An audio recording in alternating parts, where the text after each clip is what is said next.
So they're trying to stop Bernie Sanders from being ineffective, though, because you can't stop a movement when it's time for the movement. Kill the man, can't kill the movement. Kill the messenger, can't kill the message. Bernie Sanders right now is on the roll. It's happening in Iowa. It's happening in New Hampshire. They are shaking in their boots. I got a clip I want to share with you about Bernie Sanders. And it's a good clip. Woo! Give me some more of that gumbo, baby.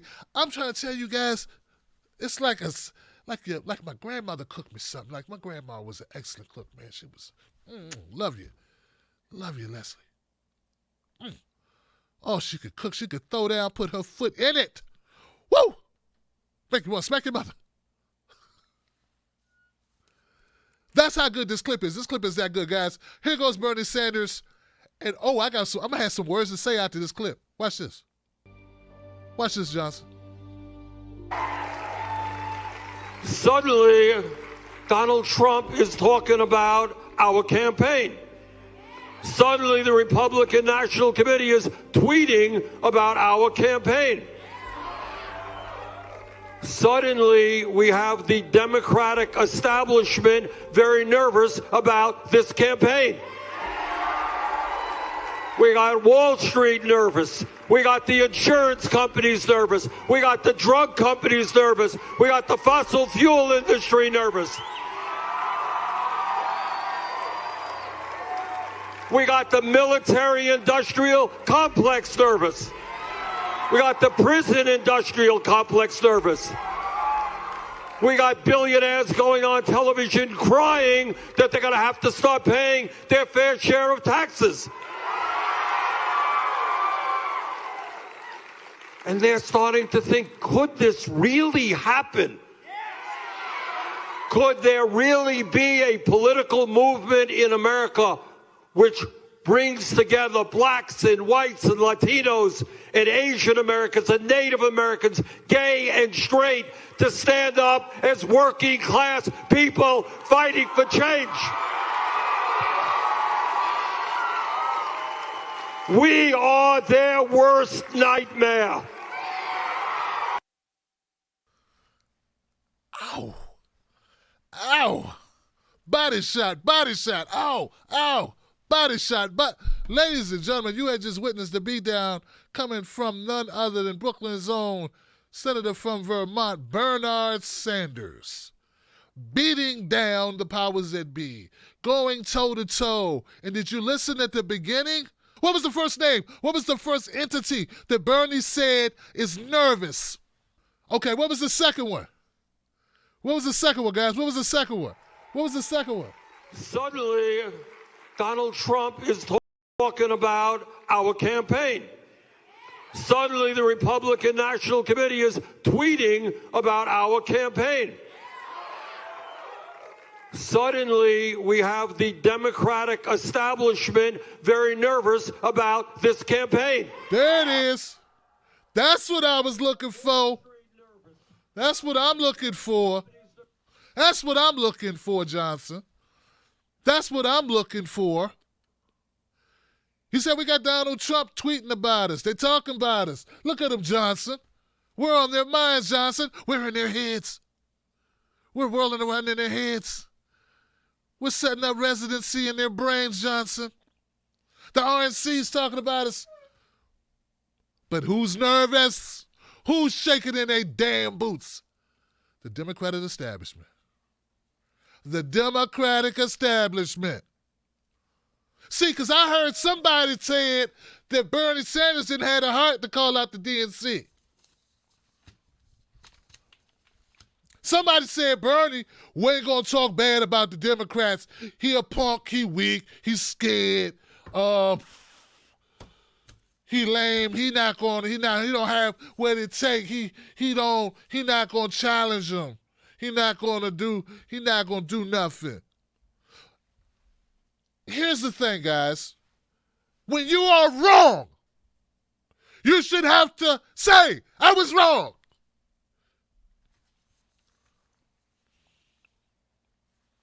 When you discredit a freedom fighter, A fighter for justice. The best chance we got when you discredit him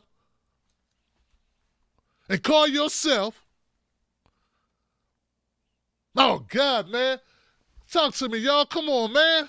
Y'all gonna sit there and act like y'all don't know what I'm talking about. If you're gonna discredit our best chance against this shit system, if you're gonna throw him under the bus for your candidate, if you're gonna say he weak and a coward and lame and stupid and all these things, when he does the thing that you said he would never do, and only your candidate will be bold and say stuff. It's easy to do when you're in 8th place. I said it. I said it. It's easy to be bold when you got no chance at all. It's easy to talk shit when ain't nobody listening, dog.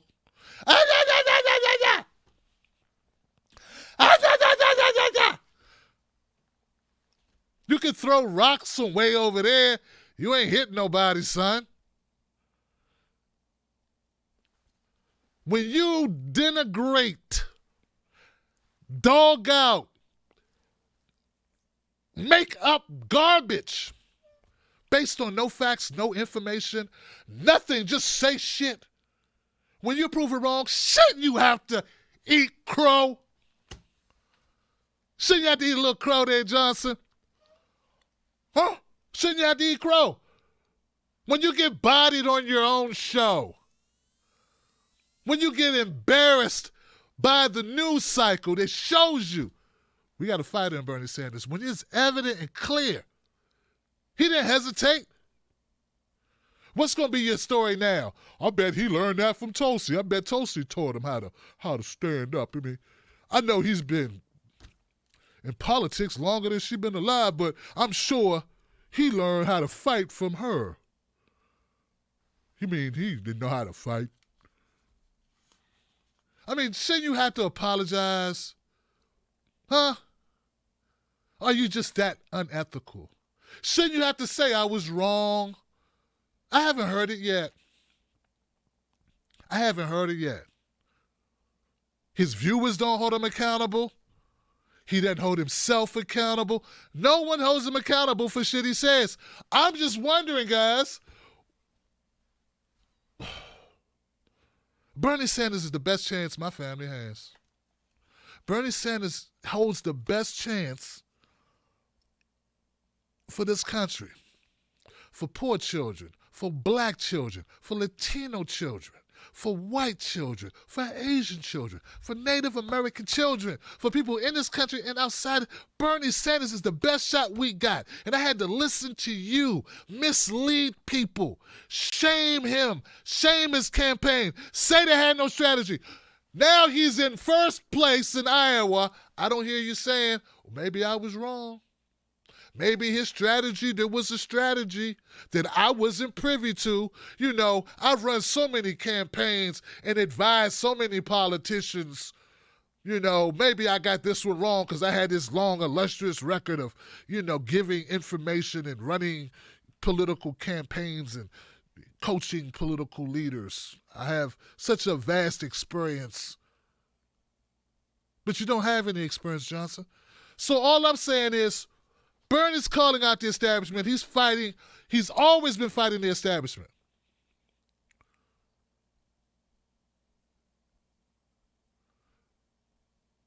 Always.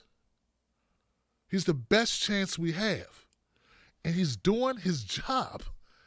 And it's working, Johnson. Bernie Sanders campaigning in Iowa over the weekend, with the Iowa caucuses now just 1 week away. In the CBS News YouGov poll out of Iowa, Sanders is statistically tied for first, with Joe Biden 26% and 25%. Pete Buttigieg is in third with 22%. Senator Elizabeth Warren follows in fourth with 15%, and Senator Amy Klobuchar rounds out the top five with 7%. And in the New York Times Siena College poll, Sanders is up 6 points from October to take a lead with 25%. Buttigieg sits in second with 18% and is statistically tied with Biden and Warren, who have 17 and 15% respectively.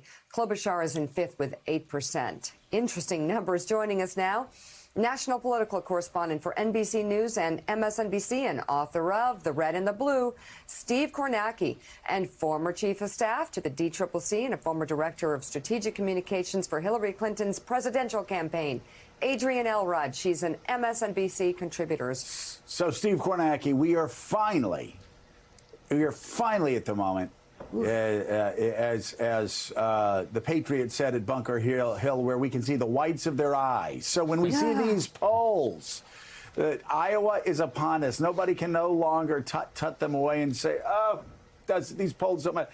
It matters. We're within 10 days, and here you have Bernie Sanders certainly surging in the New York Times poll. Joe Biden, a bit of a surge of his own in the other poll. So take these two polls and all the others that you're looking at right now and give us a state of the race 1 week out. Yeah, it's funny. For the last couple of months, we've been here trying to talk about Iowa and saying, gee, there aren't that many polls. Now, suddenly, there's maybe too many polls out there. But what does it look like for Sanders? Obviously, it looks like Sanders has had a very good couple of weeks here, a very good couple of months, really, since he had that heart attack back in October. Biden, a bit of a wild card here because the numbers vary so much from poll to poll with him. One of the big differences when you look inside the numbers on these polls, it really has to do with age. You can look at the youngest group of voters starting at 18 years old, and Sanders is generally blowing away the competition. And his support just slowly but steadily drops the older you get. And by the time you get to 65 plus, Sanders is nowhere near the lead. And it's sort of the opposite for Joe Biden. The younger you get, when you start at 18 years old, it's Biden who's getting blown out. And the older you get, and especially when you get to 65 years plus, that's where Biden's sort of sweet spot is. So it's sort of complete mirror image opposites of each other there, Biden and Sanders, in terms of their support. One of the questions here with the Iowa caucuses, I know it is such a cliche in politics to say turnout, it's all about the turnout. It's all about, who shows up to vote. But the caucuses being so different than a primary, having to go out, commit to a couple of hours at a public meeting, publicly declaring your preference, this sort of thing, you do tend to see turnout be lower in caucuses than in primaries. A different, more specific type of voter typically turning out in the caucuses. An expectation that caucus number will be higher this year than it's ever been before, but still probably different in the caucus states. I think there's a question there of whether that gives Sanders potentially a leg up. And again, just you look at the Iowa polls. There was also a couple new ones out of New Hampshire, one, in fact, that had Sanders up double digits there. And I've been talking about this for months. The possibility for him or for anyone of putting together what has been a very powerful combination in Democratic primary politics through the years, the 1-2 punch of win Iowa, roll it into New Hampshire, and come out of those states 2-0. 4 candidates have done that in the past, basically the past half century. All 4 of them have gone on to win the nomination. Woo, woo, woo, woo, woo, woo. Man, I like what I'm hearing. You like what you're hearing, Johnson? You like what you're hearing, Wolfpack? Does that sound good to you? What? Listen, guys, we had to listen to it. We've been having to listen to it for months, haven't we? Don't we owe it to stick our chests out a little bit and say, I'm not saying we won anything. We haven't won anything, but we're getting it done. We're getting it done. The boots on the ground. The volunteers, the canvassers, the yard signs, the videos, the phone banking, the talking to your neighbor, the talking to a stranger, the debates, the surgery, the coming back, the not saying dumb shit when cameras is on you, the attacks, weathering the storm. The attacks keep coming, and Bernie keeps doing the right thing. You know how I know he's doing the right thing? Because he's going the right direction at the right time.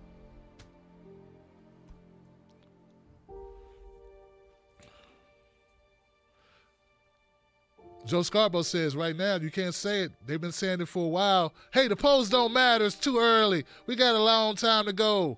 Can't say that anymore. We're within a week. We're a week outside of Iowa, right? Can't say that anymore. Polls matter. Older voters are skewing towards Biden. Younger voters skewing towards Bernie. I still feel good about it, though. I know the older voters are very resilient. They will show up for their democracy. They will show up to exercise their vote. Younger voters have a lot to lose. They have a lot of reasons. They have a lot of motivation. And something's different in the air, guys. I think young people know that they're not getting a fair shake. I think they see it clearly, guys. If they're not getting a fair shake, I think we're going to be surprised at the number of young people that come out, because young people realize more than ever that they're not getting a fair shake. I think young people are going to shock the world. I think young people are going to come out in unprecedented numbers, not just in Iowa, not just in New Hampshire, across the board. Donald Trump has revitalized politics in America because of his loudness, his just sheer volume of him. And the Democratic Party with Russiagate and Facebookgate and Close the Gate, every gate, right? Ukraine Gate. And I think people are paying more attention than we normally pay attention up to this point. I think young people are more engaged and more involved than they ever have been before. I think social media. So they look at the trends. They look at, but come on, guys. 8 years ago was a big difference between online activity and what's going on right now. 4 years ago was a big difference between online activity and what's going on right now. Folks, I don't think you can just look at the old paradigms and say, oh, it's going to be this way or that way. I think we're in an unprecedented time. The world is never going to go back to the way it was, Johnson. More people have cut the cord. More people are more informed than they've ever been before in the history of America. They don't just rely on cable news to tell them what's going on with the world. Another thing that we have is called caucus power. Bernie Sanders has the boots on the ground, folks. He has field offices all over Iowa, New Hampshire, Nevada. He is positioned to do exceptionally well.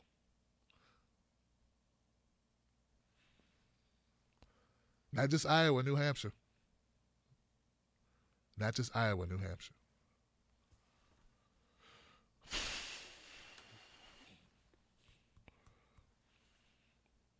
I think it's obvious, very obvious, Johnson, where we are, what's going on, what needs to happen. Ben Cohen from Ben & Jerry's said it very clearly and plainly. If we get out to vote, we win.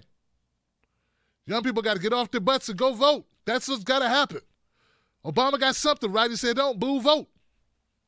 That happens, we win. Bernie Sanders said, if we have a higher turnout, we win. Cut the TV off, we won. Cut the TV off, we won. That's it. Plain and simple. Because we have the populist message. And for the record, one more time, this ain't about Bernie Sanders as a person. I never met him. This is not about his glasses or his incredible ties.